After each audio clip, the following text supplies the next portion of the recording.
Policy's Dr. Maisha Alam for a fireside chat on revealing the evidence for action.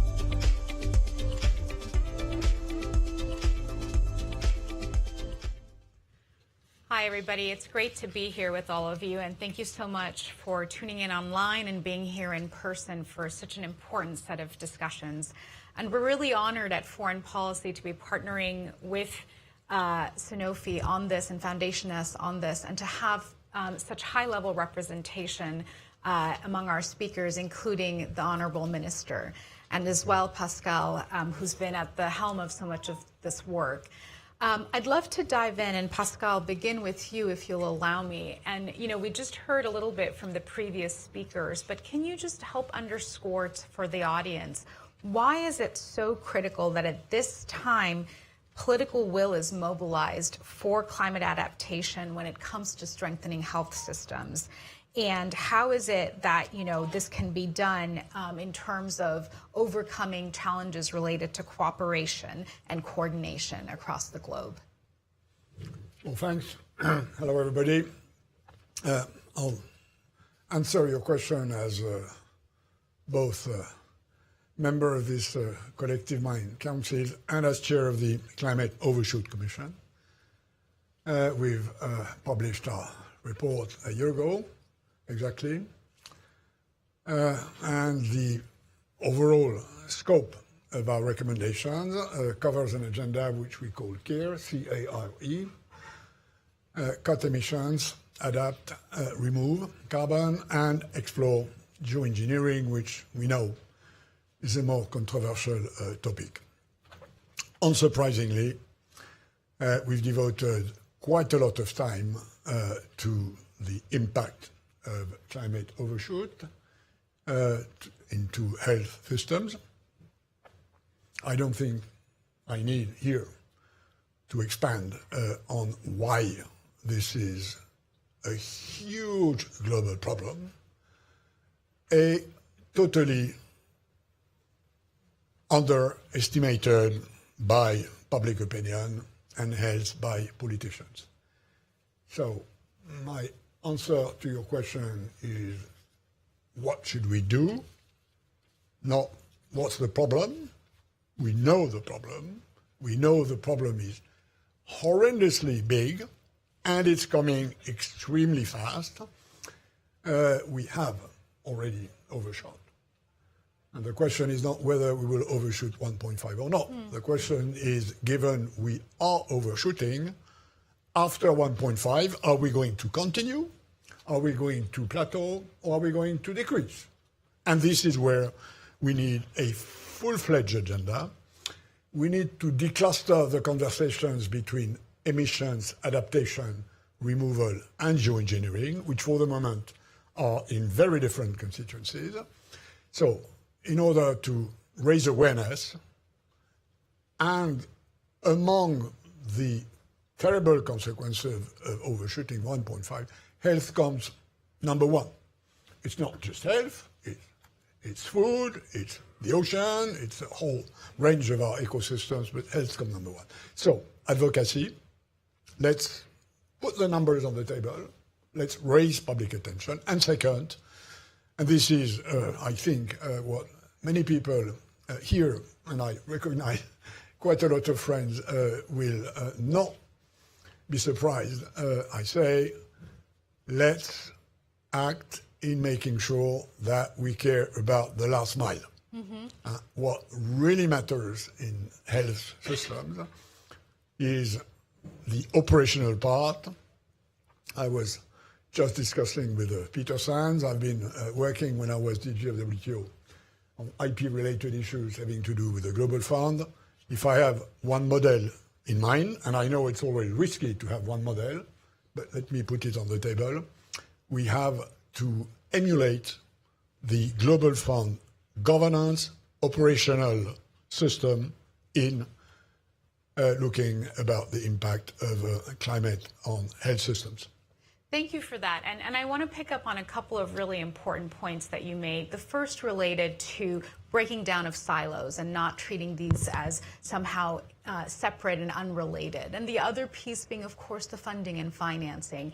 And as you will all have seen on your seats, you know, this is one of the key points in the From Risk to Resilience report, and I encourage everybody to take a look at it.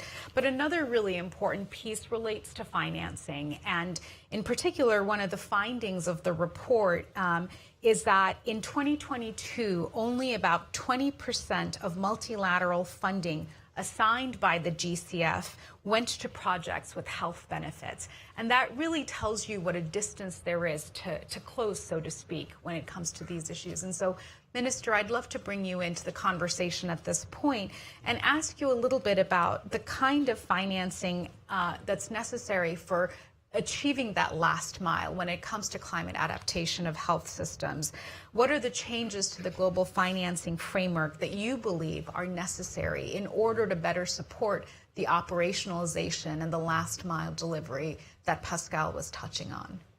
Thank you. I think today the most important issue of climate change is how to get funds and to act. And when I take the example of my country, we have developed several documents to integrate climate change in health sector. But the limitation is how to deal with the national budget, because we have a lot of priorities and we have problem to cover the need for climate change. And I think we need to build capacity building of health sector in order to have the capacity to develop fundraise in international fund, but also in domestic fund. Because I know in Senegal you have a lot of societies that could help to mobilize fund. And here today I know that we have the increase of need to have fund for climate change, because we have the need to deal with disease, because when you have rain or flooding, our health services have to deliver. But and this is the most important issues that we have. And we need to develop a clear strategy. And it is not for Senegal, because all countries, all African countries facing to climate change and having a limited budget. And we need for this to have new leadership. I think in African countries, we have ministers of health, we have president, but we have not now who could play a role as champion around the world to say that in Africa, our health sector is facing to climate change risk. We could integrate it in policies, in health policies, but we need to have sufficient fund to cover this additional budget in order to be resilient to climate change. And I think for this, all African countries need to have one voice on the access to climate fund to build resilience. And I think that if international community have money, it's now time to act for climate change to support health sector. Because in Senegal, I see that agriculture, livestock, coastal erosion, biodiversity, they have a lot of fund from GCF or GF or other donors. But if you take the example of health sector, we have now any budget for dealing with climate change. But we have now submit a proposal to GCF, and I hope it will get done, and we could have funds in order to build resilience to climate change of Senegal health sector. Thank you. No, thank you for that, and I appreciate you just so clearly articulating the very real impacts that you're already confronting and the way in which they're hampering the ability for health systems to function. As you know, we're here on the margins of the UN General Assembly. The Summit of the Future is taking place. And of course, COP29 is just around the corner. So just as we close off this conversation, I'd love to ask both of you this question, which is, what do you see as the most important partnerships that are going to be necessary going forward in order to be able to implement the kind of change that we're discussing? So maybe, Pascal, I'll go to you first and then give the Minister the last word. Well, part of my answer will be in a policy paper, which we, Climate Oversight Commission, will publish on the occasion of the World Health Assembly, Right. which is on our road Yes. to this year's COP. I think the answer to your question cannot be simple. We need to articulate local coordination, and there's a lot of that to be done. Regional coordination, and the Minister, I think, absolutely rightly front-loaded the African as a continent question, and multilateral cooperation. So just doing this, I think, is complex, but we have to do it. And then I think we have to involve, and this is why I was referring to the Global Fund, we have to involve a multi-stakeholder system. Mm-hmm. We need governments, but most of them are now heavily indebted. And the big ones are stuck in a diplomatic frozen system. So we need other than governments. We need academics, we need NGOs, we need big multinationals. So we need to structure at the three levels a multi-stakeholder platform like. And I think when I look at who's in this room, you are all potentially part of that. I love that. Thank you. And I think that's a perfect segue, Minister, to you in terms of what kind of partnerships do you think are necessary right now?